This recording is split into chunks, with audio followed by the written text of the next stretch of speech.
आप सभी दर्शक बंधु, श्रोता बंधुओं को मेरा नमस्कार, प्रणाम। आपके दर्शन करके मन खिल उठते हैं, मन प्रसन्नचित्त हो जाता है। आज एक प्रेरक प्रसंग लेकर आया हूँ। एक बार दुर्योधन ने भगवान कृष्ण से कहा कि आप तो धर्मराज युधिष्ठिर के पक्ष में थे, तो क्यों नहीं उसे आपने राजा बना दिया, क्यों नहीं उसे सम्राट बना दिया। तो भगवान ने कोई ध्यान नहीं दिया, लेकिन दुर्योधन पीछे पड़ गया कि जब आप धर्मराज युधिष्ठिर के साथ थे, पांडवों के पक्ष में थे, तो धर्मराज युधिष्ठिर को क्यों नहीं सम्राट बना दिया, क्यों नहीं राजा बना दिया। तो फिर भगवान ने मुस्कुराते हुए कहा कि मैं तो तेरे कई जन्मों की बात जानता हूँ दुर्योधन।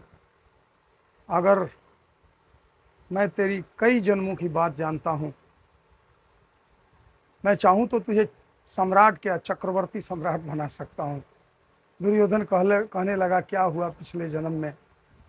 भगवान ने कहा कि पिछले जन्म में तू भिखारी था, दिन भर भिक्षा मांगता था, एक वक्त दो वक्त एक वक्त की रोटी खा करके काम चलाता था। लेकिन तेरे अंदर एक ऐसा गुण था कि भिक्षा भी मांगता था। तेरी एक अदा मुझे बहुत पसंद आ गई, और तू जब भी भिक्षा मिलती थी, जब भी भोजन मिलता था, तो तू बिना मेरे किसी बंदे को खिलाए नहीं खाता था।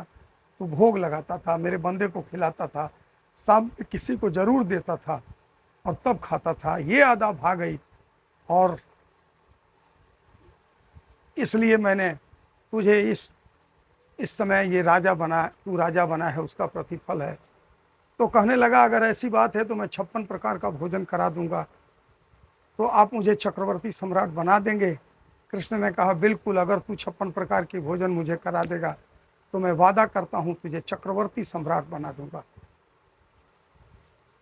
आगे तिथि तय हो गया और दुर्योधन के घर 56 प्रकार के व्यंजन बनने लगे, और धीरे धीरे वो तिथि आई और वो 56 प्रकार के व्यंजन तैयार हो रहे हैं। चारों तरफ सिपाही लगे हैं, चाक चौबंद लगा है, और 12 बजे दिन दोपहरिया का टाइम दिया है प्रभु ने कि मैं 12 बजे आऊँगा और तेरे यहाँ 56 प्रकार का भोग लगाऊंगा।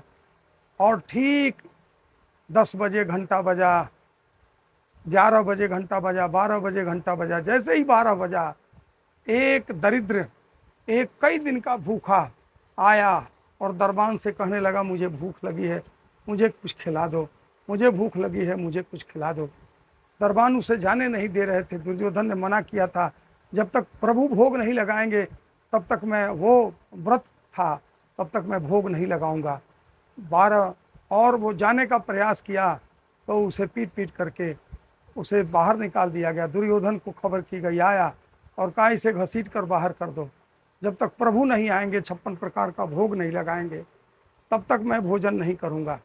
और फिर 12 बजे, 1 बजे, 2 बजे, 3 बजे जब नहीं आए प्रभु, तो दुर्योधन को क्रोध हुआ, गुस्सा हुआ, और अपने सैनिकों से कहा, पता करो ये छलिया कहाँ है, मुझे धोखा दिया, 56 प्रकार का भोजन पर बनवा कर कहाँ गया। अब उसके सैनिक खोजने लगे, सैनिक तलाश करने लगे। जानते हैं कहाँ मिले प्रभु?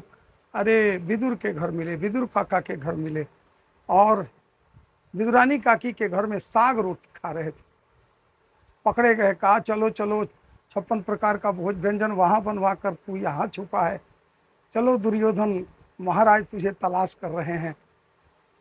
और भगवान कृष्ण ने कहा, मैं चलता हूँ। पीताम्बर ओढ़े, फिर रथ पर बैठे और आगे आगे चल रहे हैं, पीछे से सैनिक चल रहे हैं। फिर क्या हुआ, दुर्योधन देखा, कहा, बांधो इसे खंभे में, ये बड़ा छलिया है, कह रहा था चक्रवर्ती सम्राट बनाएंगे।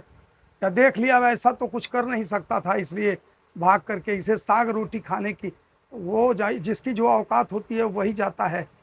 और कहने लगा कि तू मेरे साथ ऐसा किया। कहा, दुर्योधन, मैं ठीक 12 बजे आया था, तूने मेरी कदर नहीं की। मैं ठीक 12 बजे आया था और मुझे भूख लगी थी, मैं दरिद्र नारायण के रूप में आया था। सैनिकों ने मुझे खींचकर तूने बाहर करवाया, तूने ये मेरे शरीर पर कोड़े बरसाए और पीताम्बर हटाकर दिखाया, देख अगर उस समय तू अगर मुझे भोग लगा देता तो मैं तुझे चक्रवर्ती सम्राट बना दिया होता।